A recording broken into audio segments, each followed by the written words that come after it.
Okay. Hi, everyone. I am Sam Osterhout, the executive producer here at Lincoln Square, and I'm joined by Andra Watkins for another episode of Unholy Ground. Andra, how are you? I'm great and stressed and great.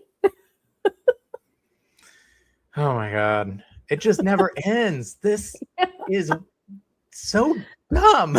Why is this happening? And look, we're going to get to that soon. Andra, you've been writing about something that is so mind-blowing and is actually happening. And you've been calling this out for a while, that this was going to happen ever since our good friend, Mark Wayne Mullin, took over for Kristi Noem.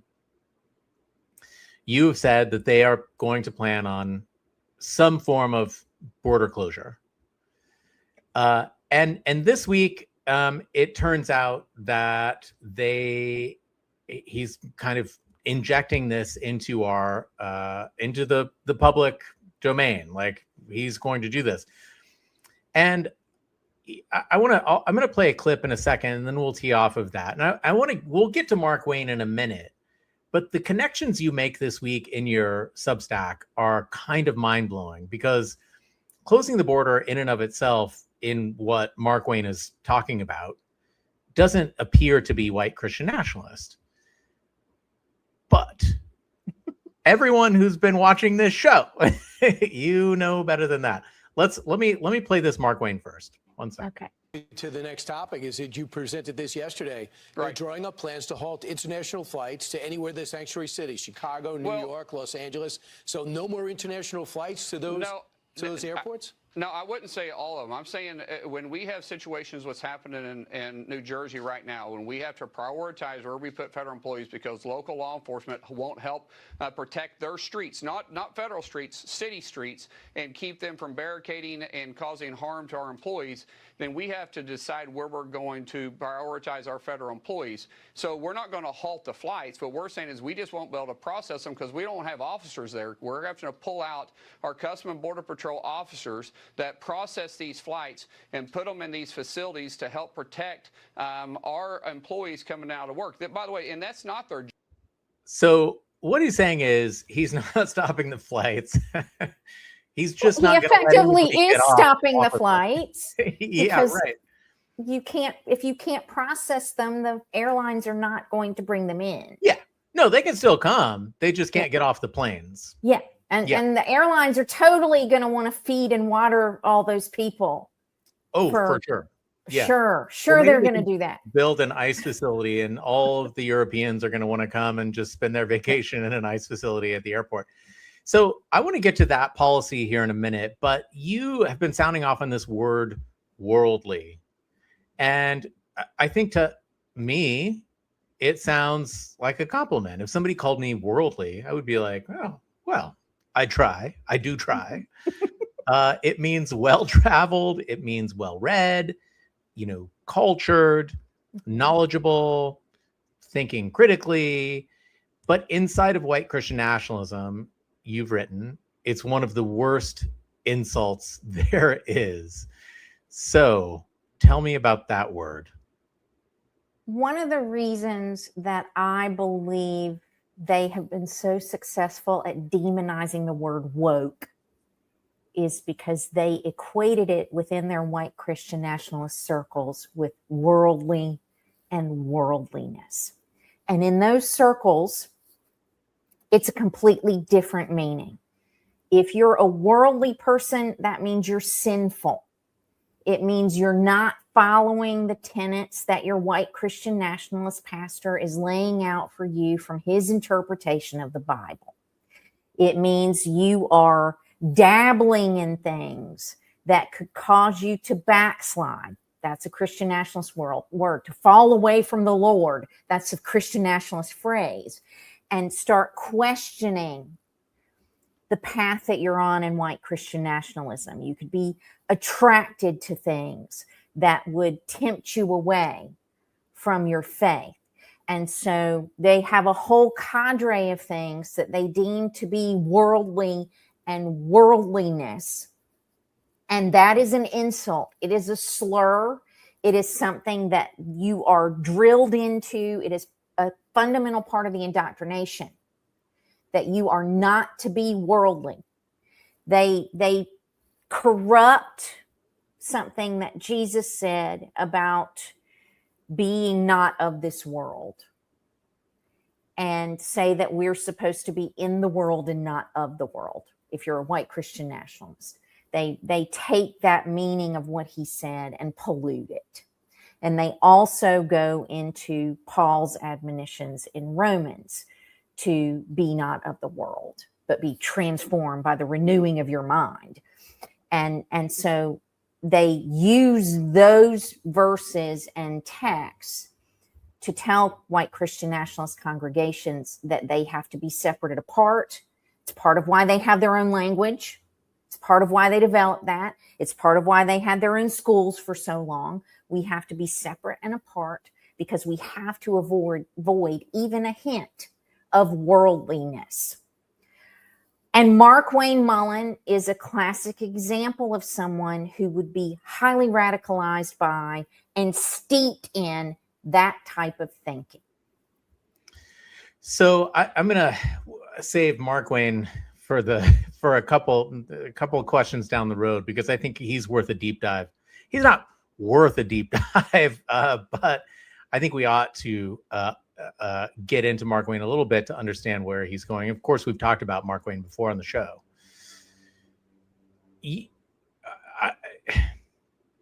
I'm trying to understand where this hatred of worldliness comes from. And I always, in our conversations, I'm always like, is this a product of, like, why do they do this? Right? Everything that they're doing, I can't help but think, why? And is it either fear? Are they afraid of something? Is it that sort of a kind of emotional and personal weakness that they're afraid of exposing? Or is it a thirst for power? Or is there some kind of marriage of the two? I believe there are two types of people. And there are people who are ruled by fear. So you're presented, and this can exist in any population of people, not just white Christian nationalism. You're presented with an opportunity and you don't know a lot about it. You can't read about it. You don't know what will happen from it. And a lot of people, international travel is this kind of thing, since we're going to talk about that in a minute. You've never been to another country. You don't know a lot about it. Getting on an airplane is one of the ultimate surrenderings of control. So a lot of people avoid those kinds of experiences because they don't know what will happen. And not knowing what will happen is paralyzing for them. They fear that. I think one of the reasons I was able to get out of white Christian nationalism is because when I'm presented with that stuff like that, more often than not, I'll go, let's try it. That's great. I'm curious about it. This is interesting. Maybe it'll suck and maybe it won't, but let's go find out. You know, that's the kind of person I am. And that's the other kind of person I'm talking about. There are people who see the unknown as a challenge, as something interesting, as something that will be a new experience that might be good or bad, or who knows, but let's try it and find out. Sure. And so white Christian nationalism's indoctrination forces people to be the former. You are not supposed to be curious. You are not supposed to be interested in things. When you are presented with an opportunity or a choice that you don't know what it could be, you are always supposed to assume that it's bad. You are always supposed to assume that it's worldly. If your pastor hasn't specifically told you that this thing is okay, then it's worldly. And you need to go away from that. So they capitalize on these two different types of personalities and try to indoctrinate people to be the former. So it is part fear, but also that gives the people at the top a lot of power, doesn't it? It gives them a lot of ability to control and make money off of and steer these people who are enthralled to them. So it is both. And you've called it relationship terrorism, right? Yeah. And cult behavior. Basically, you're labeling everyone outside of the in-group as contaminated. So me, I'm wildly contaminated with Andra. And I know you're so am also I. contaminated. We should make shirts, Unholy Ground Contaminated. That would be amazing. That would be amazing. I want a bag. I want a shopping bag with that on. I want a shopping Tell bag. tell the Lincoln Square Project people we need those things. Done. Put in everyone out there, put in the chat if you'd buy one of our merch, our bag or a shirt that says contaminated. So that's the whole game, right? Is othering. It is othering, but it's and we've talked about this before, that when they come for services, for your healthcare or for insurance or for any sort of support that you might be having, it's really a form of coercion. It's saying join the group and then you can take part in the spoils. Right. And you have to follow all of our directives to get the spoils too. Yeah. And that's the control. It feels like the world's worst codependent relationship or destructive, abusive relationship. It really does feel like a very weak, personally weak leader who's fearful, trying to exert control to keep the flock close by because fear, power, all of those things. That applies at these church levels.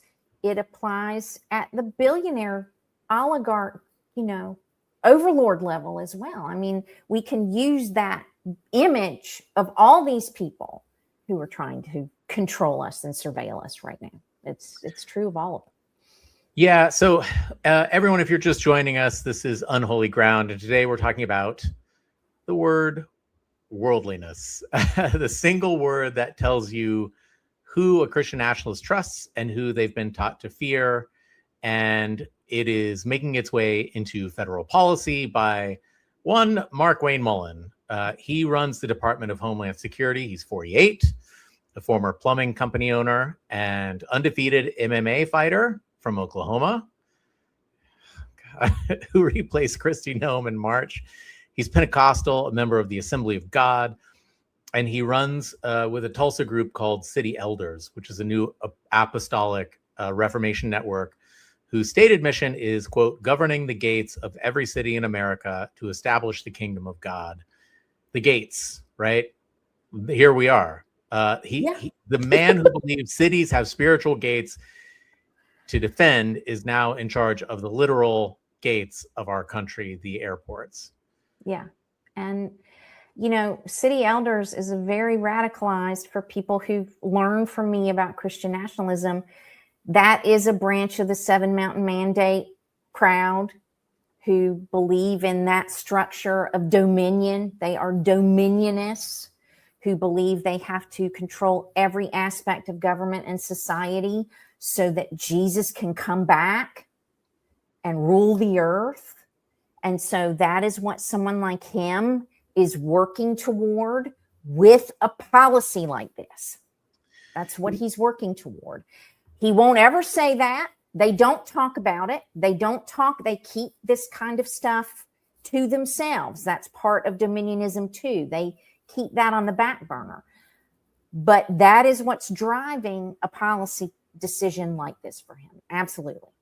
So I understand that the City Elders calls pluralism heresy. Mm-hmm.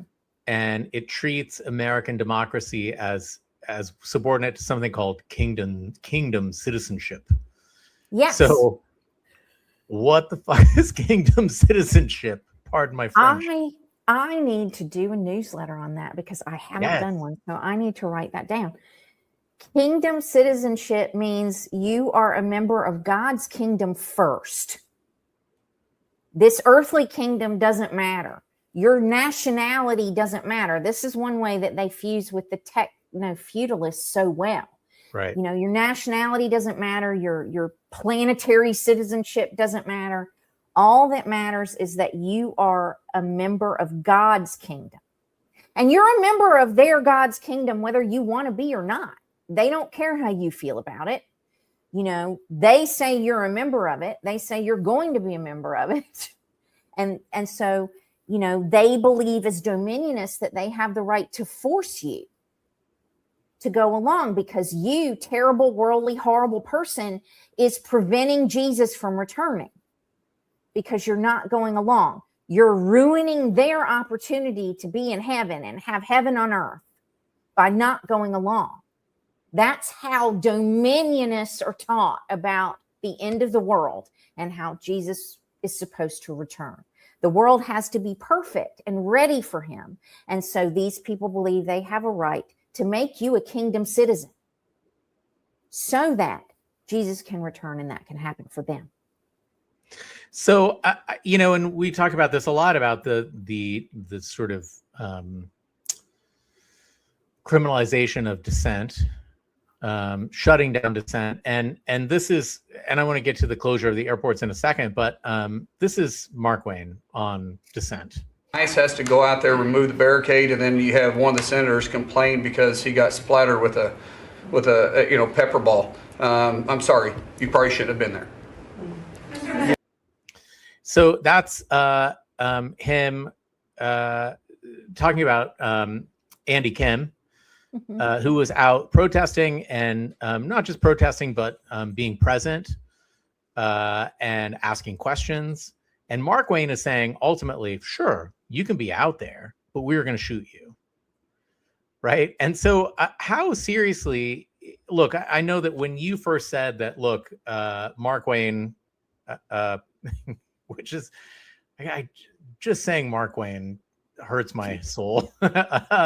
But when Mark Wayne came in, you were like, yeah, he's going to try to close the border. And the plan is, as he stated on Fox News, he's drawing up plans to halt the processing of international flights at airports in sanctuary cities. And obviously that's blue states, blue cities. Think Newark, think LaGuardia, Chicago, right? Denver, Seattle, all the smallest airports. San Francisco. Yeah, right. LAX. Yeah. So, he tied it to that protest of an ICE facility outside of Delaney Hall in Newark. And he's saying, like, ultimately, we're not gonna stop the flights. We're just gonna stop you from getting off of them. And that's the dumbest thing I've ever heard. It's obviously stopping the flights. People thought you were crazy when you first said this was going to happen. How scared of this should we be? Well, can I go back to 2024 for a second? Can we go in the Wayback Machine that far? Yes. So a fundamental phrase in Project 2025 was seal the border. We need to seal the border. They used that phrase a number of times. And I tried to warn Americans then in my writings. The Heritage Foundation is writing this document. They also believe that they need to keep all worldly influences. I mean, they are an Opus Dei Catholic-controlled Christian nationalist part of this. And they also believe they need to keep all worldly influences out of traditional American life and values. So, sealing the border means something very different from we just need to keep immigrants out. I said then, seal means nothing goes in and nothing comes out. It goes both ways. When you seal a plastic bag, it's sealed because you're trapping things in it and you're keeping things out of it. So every step that they've taken to attack our freedom of movement, and they've done a number of them that haven't been covered. But in Mark Wayne Mullin's confirmation hearing, he mentioned doing this. And I said then, he's going to do that. And that was in April. And everybody was like, oh, Andra, you're insane. This is crazy. You're crazy talk. You're hysterical. I can't tell anybody this and get them to listen to you because they'll think you're just so mad. And so even on Monday, when I wrote about this and said, okay, he's saying this again, the Atlantic's reporting it, he's meeting with people and talking about it, I had readers who were saying, I believe you, but I can't tell anybody in my group this because they won't believe you. They'll just think you're hysterical. And since that came out, multiple outlets have picked it up and he started talking about it more. And suddenly people are like, oh, maybe this is a thing. So one of the things that I want to say about someone like Mark Wayne Mullin, as a Southerner, as someone who lived in the Southern United States almost my whole life, it's very easy to take someone like him and say he's an idiot. It's the way he talks, the way he doesn't seem to know things that he should know, especially in a position like he has. It's very, very easy to think that you don't need to take someone like him seriously. And I'm going to tell you, it is a Southern male trait. I had clients who did it when I had a firm and worked with them, who would go into rooms full of people who weren't Southern and, spit their chew and go, and act like they were stupid. And they would take that room full of people to the cleaners. So you have to take people like him seriously, even as he's performing. And I don't know whether it's a performance or not. I've just known a lot of men like him. And so, I would suggest that he is leaning into that persona to get people outside of that realm to not take him seriously.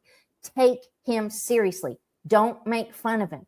He may be doing a lot more with that than you realize.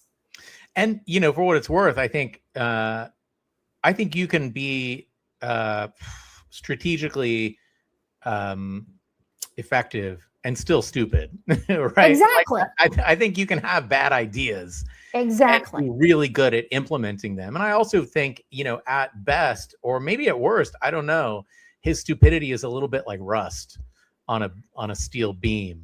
It protects the interior stupidity of that beam, right? The rust looks like damage, but it's not. It's actually a protective layer supporting the internal stupidity of his ideas.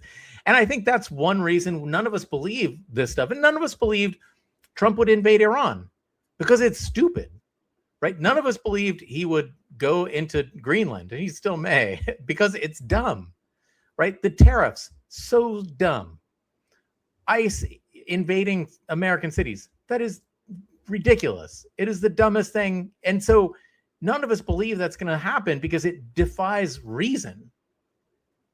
And this move to close the borders, or essentially to functionally close the borders from international travel, is stupid because it will, as you've written, cause crazy chaos. But for him, the logistics don't matter. It's not the economy, not the hundreds of thousands of stranded travelers, not World Cup. So why doesn't any of this register as a reason to stop? And then I want to talk about what actually functionally this will look like if this goes through. Someone like Mark Wayne Mullin doesn't, if you're a city elder, if you're in a dominionist, white Christian nationalist, 7 Mountain mandate, he's probably an apostle in that movement. They don't tell you usually what level they're at in it. What does that mean, apostle? Like super high up? Yes, and God speaks through them. It's violating the second commandment. They're making themselves as gods. They say God speaks through them. When Paula White Cain speaks in tongues, that's what she's doing. Right. And so that's what that means. And they believe it. I don't want to diminish it, but he may be one of those even. Gotcha. So the importance to someone like that in a decision like closing the border is nothing to do with this world. that we have to get back to worldliness and the world. He exists on a spiritual realm. And so that spiritual realm is what's important to him. The economy is not important to him. How it will impact the economies of these cities. He wants it to impact the economies of these cities badly. It's part of punishing who he believes are heretics and infidels.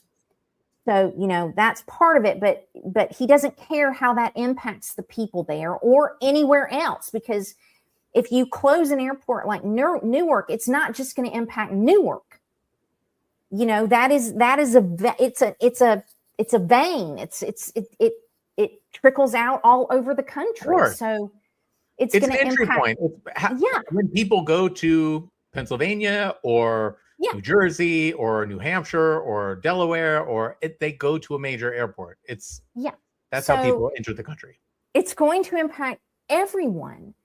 And he doesn't care about that either. And he's not just talking about people. He's talking about cargo. Yeah. So you think about all the things that have to get flown through these establishments and be inspected. He's also talking about that. So it's limiting what you're ordering, what you can get into the country. We already have shortages because of tariffs. We already have precarious situations in certain supply chains. And that is aggravating that also. And he doesn't care about that either.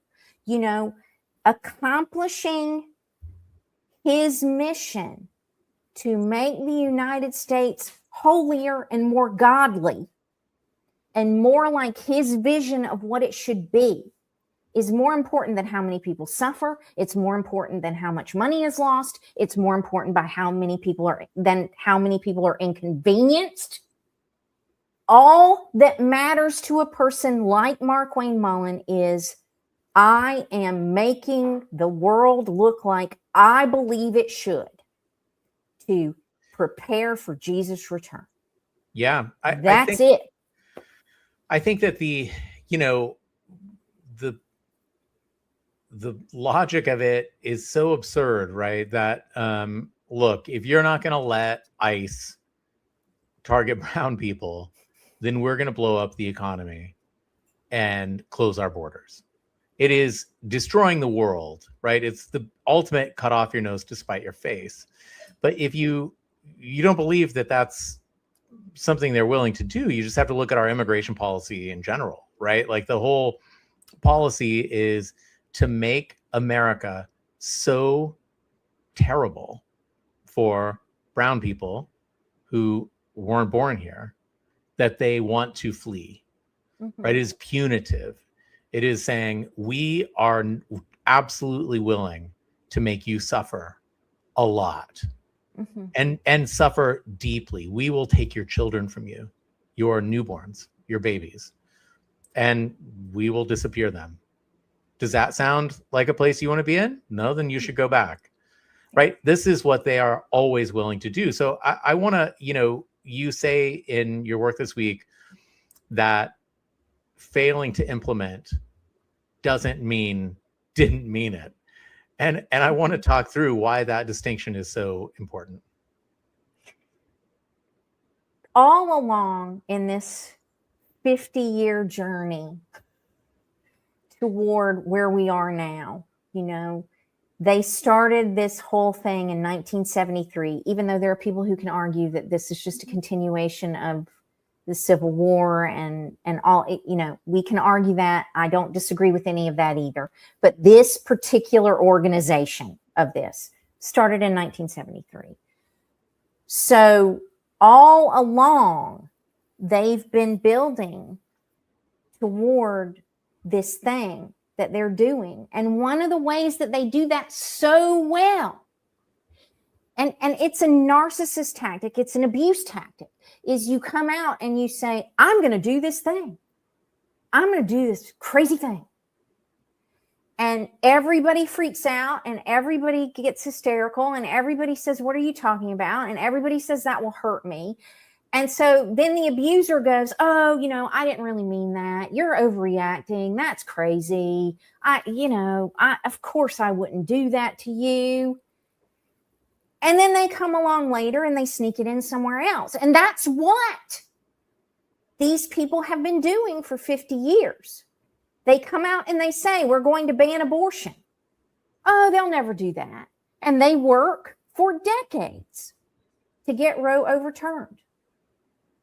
And, Yeah. Then they come and then they move the line again and they say, we're going to now ban contraception.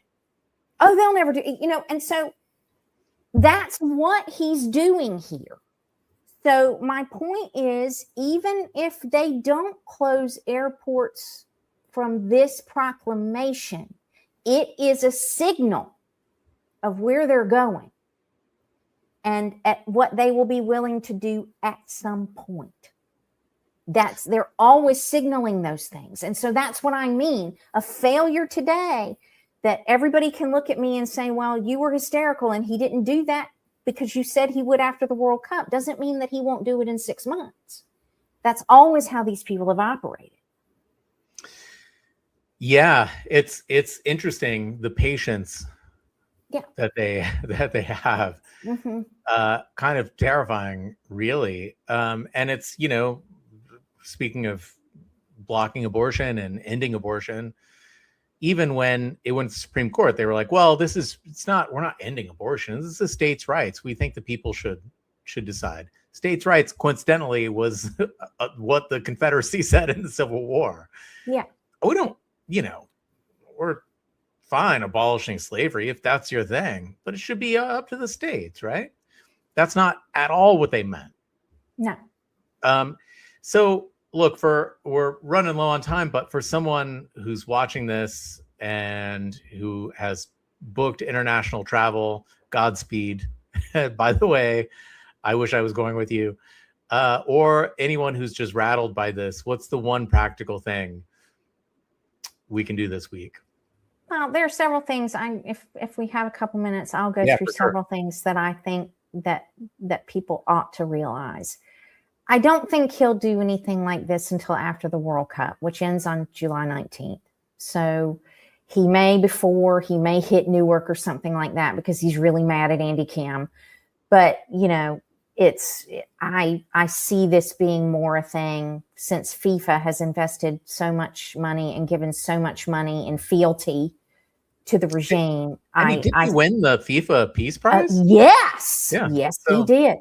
They're safe. I don't see them doing something this disruptive before then. But if you have international travel booked around that time or after that, I'm not telling anybody to cancel their travel. I don't want to give that kind of advice to people. If you don't have to travel internationally, I might not. But don't cancel anything that you've already got planned. Just be aware that these kinds of disruptions could happen. So I would buy travel insurance, absolutely. And I would read the fine print because a lot of them are crap. And I would make sure, pay extra for something that covers a situation like this where you could be stranded at your destination for 2, 3, 4 weeks and not be able to get back. When I check into my hotel or Airbnb or whatever you use, I use a hotel in this situation because I would ask the concierge on the go in, what's your capacity like? If we have this drama back in the US, is there extra capacity where we could stay longer? I'd slip them a tip and I'd try to put that on their radar so that if something happens, you might get taken care of quicker than other people would. I look at alternate routes, flight routes through red state airports like Miami or Atlanta to see, don't change your flight. I'm not saying that. Don't spend any more money. Don't book anything else. I'm just saying get familiar with what some of those flight routes are from wherever you are so that when you call the airline, who all these people are going to be insane, if this happens, you can tell them, I've looked up, do you have a couple of seats on any of these options? And they can look them up and they'll love you for that. They will be grateful for that. So it will give you some extra time. And I'd also, on the return, make sure I had extra batteries, plenty of snacks and water and wear comfortable shoes, comfortable clothes, because you don't know how long you're going to be in a line. trying to get back in the country in a situation like that. You could be in a line for 24 hours or more trying to get processed. So make sure you have some extra things that you and your family need to weather that situation, and don't come on the flight empty-handed. Yeah, and for everyone out there, all of those tips are on Andra's Substack for such a time as this week. We'll link to it all in the write-up after this. Andra, what are you looking for this week? Like, what the hell are we going to talk about next week? Oh, Lord knows. And we say that every week, and then we come into the green room before and are like, oh my God. I know. Like, how do they keep doing this? It is like the world's worst television series that keeps us all like, I'm hate watching this stuff. You know what I mean? Yeah. Yeah, it's a lot. And for people here, you're here and you appreciate this because you want to have a sense of what's coming. And a lot of Americans don't value that. But that's what I always try to give you is this is how these people operate. And this is what I think they're going to do next. And this is how you can prepare yourselves and your families and the people you care about and try to protect them. So that's the value to me of this space, and Lincoln Square giving it to me every week, and us having this discussion every week. Well, I have to say, I'm so grateful for you, Andra, and for these conversations. I feel like I've gotten an education over the past months. And for all of you out there, we can't do this without you. You know, we really rely on your subscriptions, and whether they're free or paid, to continue to do this work. And seeing you all in the chat always reminds me that this is really a community that we're building. So thank you for tuning in every week and for your comments. And the comments, by the way, on Andra's Substack this week were pretty wild. Yeah. There were some amazing stories. And I would recommend, we won't get into them here, go read it for yourself because they are wonderful. Andra, until next week, I appreciate you. I appreciate you too. Bye, everybody. Bye all.